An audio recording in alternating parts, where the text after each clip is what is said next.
Diggs, the Magic Channel. We've been called up to the big leagues and ready for this week's matches. Should be a good week, yeah, Chris? What are you looking forward to the most? It's gonna be good for me. My match is looking. I think I got a pretty good pairing. Nice. The Shops is just really good against any kind of Storm combo deck. Is that how yours plays out? Yeah, I mean, it has nothing to do with Josh, obviously. It just has to do with the fact that he's playing a combo deck without Force of Will. So it's very difficult for him to win on the draw because he can never stop my turn one play. That's tricky. If he wins the die roll, he's got a shot, though, yeah? Yeah, I mean, I haven't goldfish with this deck, obviously. I mean, yeah, if he wins the die roll, I could lose that game. But if it just stopped Force of Will, it's like he really has to do it all in one turn in a lot of ways. So you're calling the 3-0. That's what you're telling me. And Josh at 0-3. I think I'm a sizable favorite. I don't know if I don't know if that counts as calling it, but all right. You're happy with the matchup. But yeah, I think it should be a good week in general, though. I think we got a lot of good matchups this week. What do you think of the other ones? We've got David Williams and Rich Shay up first. Yeah, that should be interesting. I know that Rich already played that. He played that matchup against you already once, right? Yeah, and he did. And I chose Merfolk specifically because I expected Rich to play the Control Slaver list, and I was correct. I made the call, and then it just didn't work out. So I think Williams is favored here. I really like Merfolk in that matchup. So, but I did lose it. You lost both games to the bot. Oh, I mean, the first game, he was dead. Like, the announcers had declared me the winner, and then he came up with the one-up strip mine to strip his own island, so I couldn't island walk him for the kill. That was ugly. That was a great play.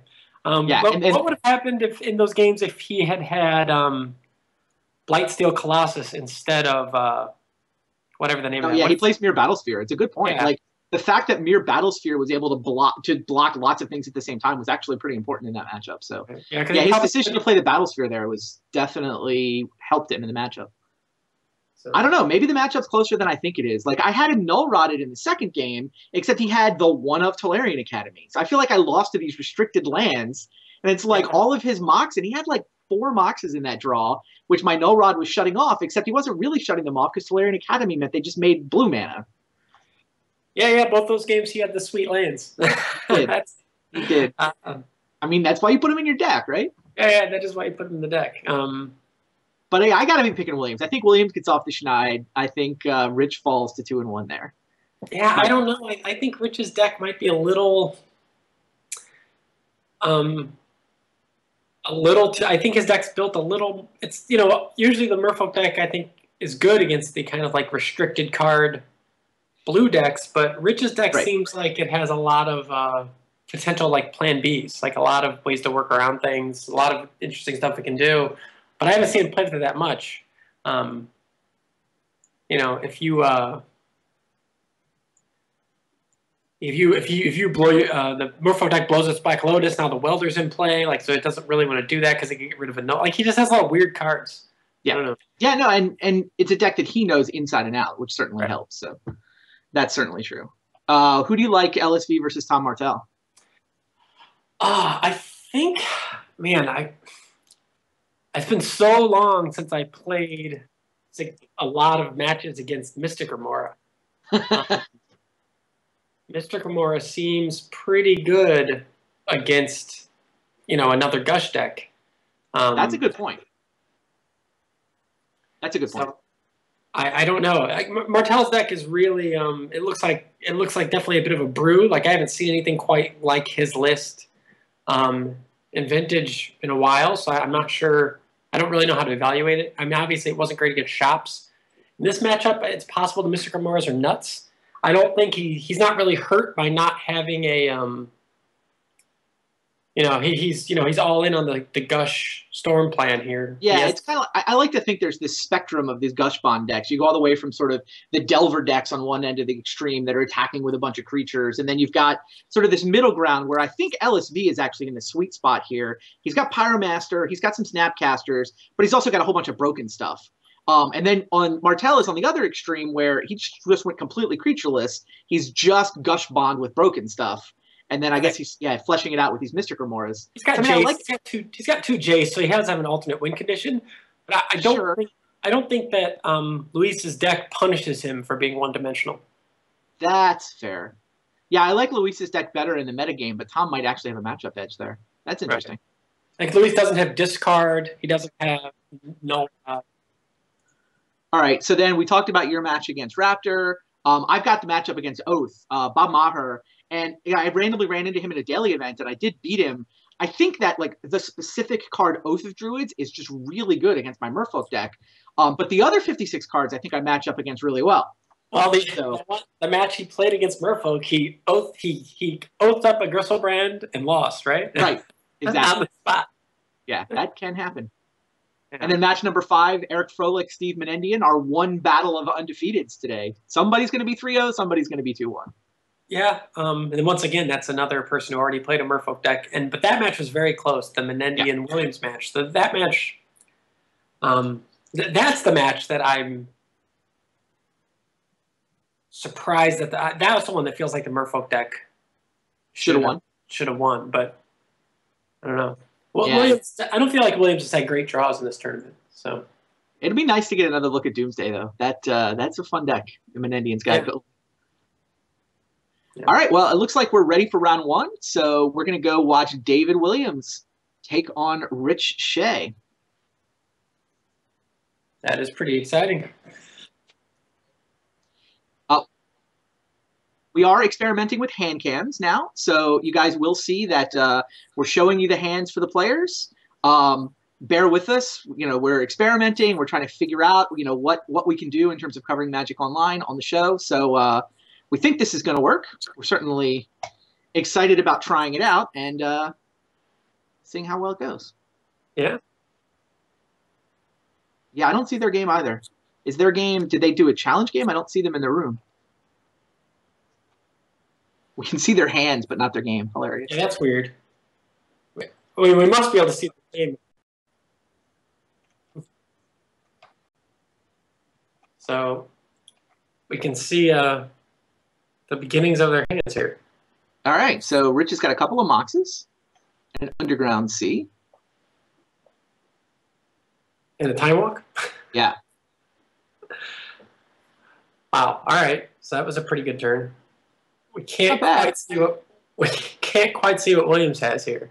So he mental misstepped the Soul Ring, but then got blown out by the rest of the turn anyway. Crazy. Yeah, that's exactly what happened. Night's Whisper for Rich is going to let him refill pretty nicely.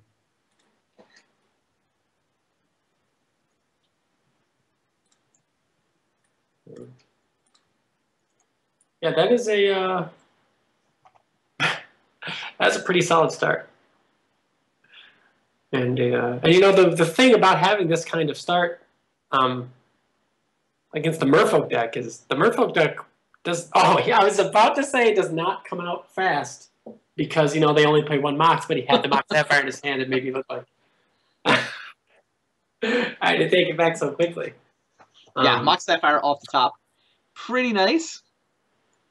Lord of Atlantis is a fine turn 1 play. That is kind of how you want this to go. Rich has got a Force of Will in his hand, but he's not interested in stopping a turn 1 Lord.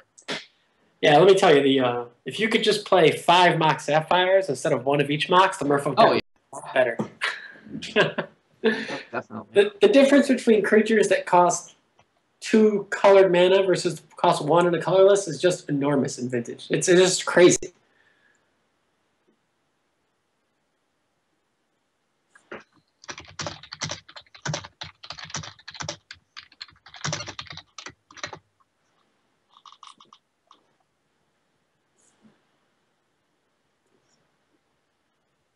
So with just creatures, it's just hard to imagine that Williams is going to be able to win this game. Yeah, no, the goal here is to get a Null Rod down. I mean, Rich's deck, it's Control Slaver. I mean, he's relying on lots more artifacts than even the average Vintage deck is. I mean, Null Rod's pretty solid in terms of disrupting the average Vintage deck, but it's particularly good against Control Slaver. Without a Null Rod, I mean, without any Wastelands either, it's kind of tricky. Yeah, I mean, he's up against double Force of Will and a Tutor, and it just seems... It just basically, if he doesn't draw, it just seems hard to imagine. True Name Nemesis is probably going to get a Force of Will here. No, I don't think so. I just feel like Rich just doesn't care. I mean, he can just tinker with Force of Will backup right now. I guess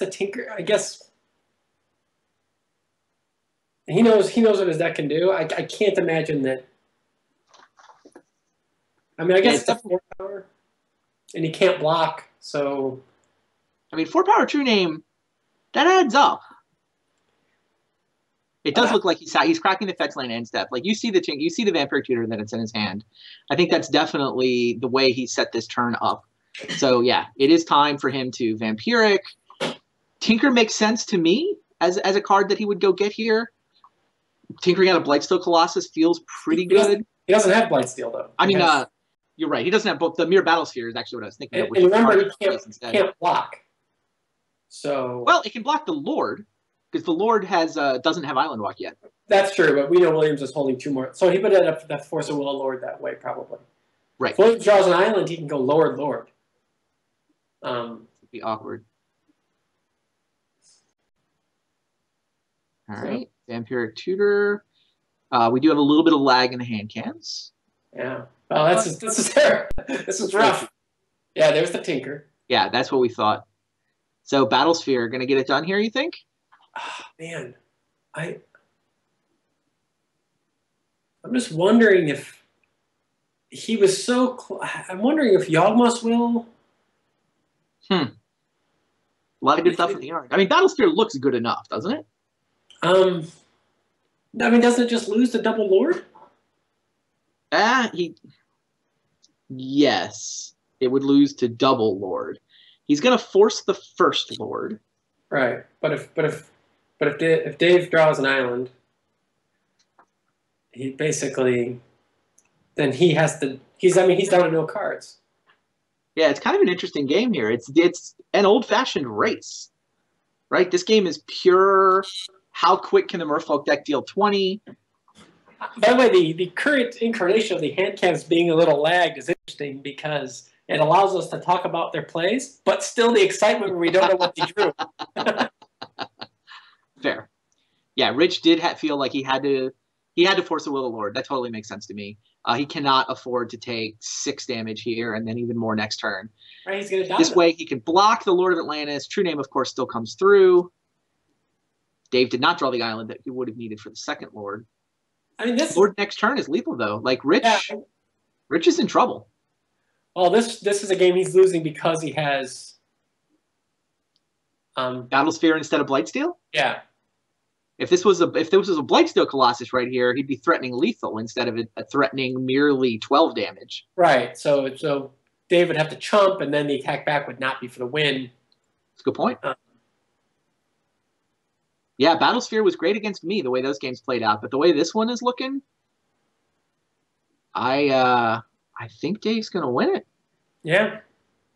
Interesting. He chooses to tap all 4 mirror because he figures if Dave's got anything, he's dead. He loses to any Lord. He can't counter it. You may as well make the clock as fast as possible. A lot of people, I think, would have left a mirror up there for blocking. Not that it would have worked out. Rich knew he was going to lose to this play anyway, so... This is just crazy that he lost this game. He did turn 1. It's all the Mock Sapphire. 100% Mock Sapphire is what it was. Yeah, that was a Mock Sapphire game. That was incredible. Like... I mean, although I will say that if Rich also, I mean, he did 4 damage to himself with Night's Whisper and Vampiric Tutor. True. He got overkilled, though, by, I guess, only 2 or 3. Yeah. One of those would have been enough. He's at -1 when the game ended. So, you talked about everything that he did. He went turn 1, he ran his Soul Ring into a mental misstep and still managed to play 2 Moxes and a Time Walk. Then he sets up Vampiric Tutor for Tinker, but you know what? Mirror Battlesphere needs 2 attacks to kill, typically. Sometimes even needs 3. Would have been lethal in 2 here. Mock Sapphire got the job done for Dave Williams. Yeah, that's just... Let's put the... we've got the deck lists here. We're talking about these guys sideboarding. Williams up a game, trying to give Shay his first loss. I think we have deck lists that we can show you. There you get a good look at David Williams' fish deck. In terms of the sideboard plan, I don't know that he sideboards a lot here. I mean, I feel like the main deck is pretty good in this matchup. You've already got the no rod disruption strategy going on. Right. I mean, he could bring in like one Grafdigger's Cage. It stops Tinker and Yawgmoth's Will. Sure. Pretty important. And does it stop? So I had a couple Pithing Needles in my sideboard that I brought in. I think the one Pithing Needle is pretty good here. You can name Welder, you can name any number of different things that, whatever he happens to have on that draw. Right. But let's look at Rich's deck list on the other side of this matchup. Yeah, a lot more one-ofs. Pyroblast, obviously, quite good in this matchup. Yeah. Dark Blast probably comes in. Lightning Bolt certainly comes in. Really? I don't know about Dark Blast. I mean, it kills the 2/1. Maybe not Dark Blast. But I mean, Mountain is particularly, the reason you have a Mountain in a sideboard of a deck like this is, well, when you run into the Wasteland guy, you want to be able to cast your Lightning Bolt. You want to be able to cast your Pyroblast. So, I mean, I certainly think those will come in. Matchup doesn't change dramatically after sideboarding. No, it's just basically Mountain, Pyroblast, Lightning Bolt. Yep. I mean, you could get really crazy and bring in Ingot Chewer. Just because the null rods are... Well, what's coming out? I mean, there's some... Night's Whisper and Notion Thief are pretty bad. I didn't realize he had main deck Notion Thief. Yeah, 2 of them. I mean, there's a lot of bad cards in Rich's deck after board. I mean, they're situational cards. Notion Thief is... I mean, it was single-handedly lethal against Tom Martell. Tom Martell cannot beat a Notion Thief. Sure. I just mean against the Merfolk deck. I don't mean just bad cards. Oh, sure. Yeah, Notion Thief's also particularly good with Dak Phaeton. It's the fun combo. But yeah, it's terrible in this matchup for sure. Yeah. Night's Whisper's awkward. It's like they started game 2. These guys ready for game 2? They are already playing. Yeah, let's go get into game 2. So... It's like Rich led off with a Scalding Target and Underground Sea. So we're having some small hand cam problems here. We're still working out the issues with these. But yeah, Rich, it's kind of an interesting debate in the league as to whether it's more fun to watch Vintage when you know what's in their hand and you can sort of see exactly what strategic decisions they're making, or whether it's more fun when you're kind of surprised and sort of trying to figure out, never quite sure what's actually going to happen. So, Turn 2 Jace is pretty good.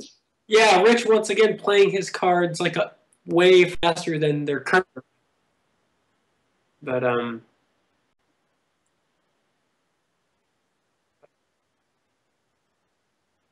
yeah, Force of Will from David. Obviously, he doesn't want to let Turn 2 Jace happens.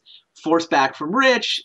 David has Force of Will of his own. So 3 Force of Wills into the graveyard. A bunch of cards have now been exiled. We'll try to get you a look at those. And here's the Null Rod from Dave.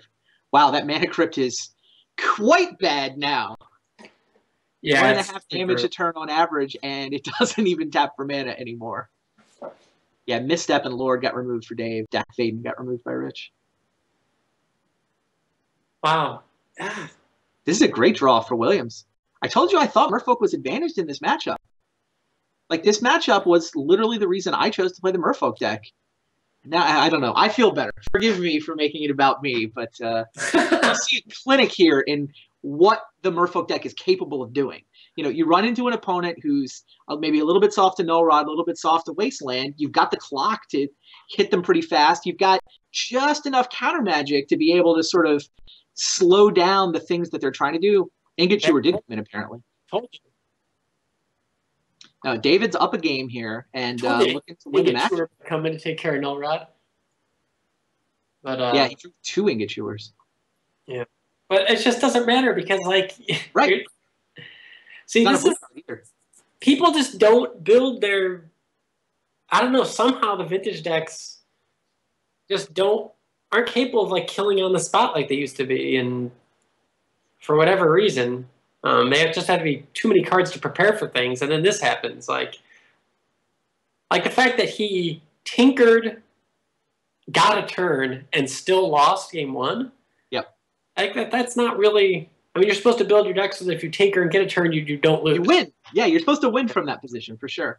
And now here he's forced to spend 2 cards to stop a random Lord of Atlantis, a card that there's like 12 of in Dave's deck. Right. But people basically have stopped playing, like, people play the Battlesphere over Blightsteel because of this idea that, the Blightsteel is too easy to stop. It's Jace in particular that I think tweaks that decision, right?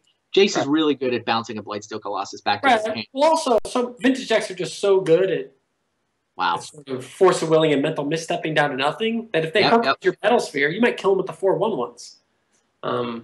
Phantasmal Image, copying another Lord. Chase your Hercules takes care of everything, but if you Jace the Battlesphere, you still have the 4/1/1s. Right, exactly. Does Rich get out of this? There's no way out of this, right? No, he's just dead. This is like the Merfolk game. This game was like the Merfolk games from last week, where there's nothing even to say. The other deck just doesn't do anything. Like the other decks are just. I mean, Ingot Chewer is just so. These decks just can't dilute. When these decks start diluting, they get really bad, because like. If your deck has if it's like a mid-range deck and you dilute your deck, it's just not that big of a deal. But Rich's deck is dependent on multiple things going right, and when he draws an Ingot Chewer or he has to like trade resources, he's left with just a Goblin Welder that doesn't affect the board in any way. Like that Ingot Chewer in his hand, Goblin Welder straight blank.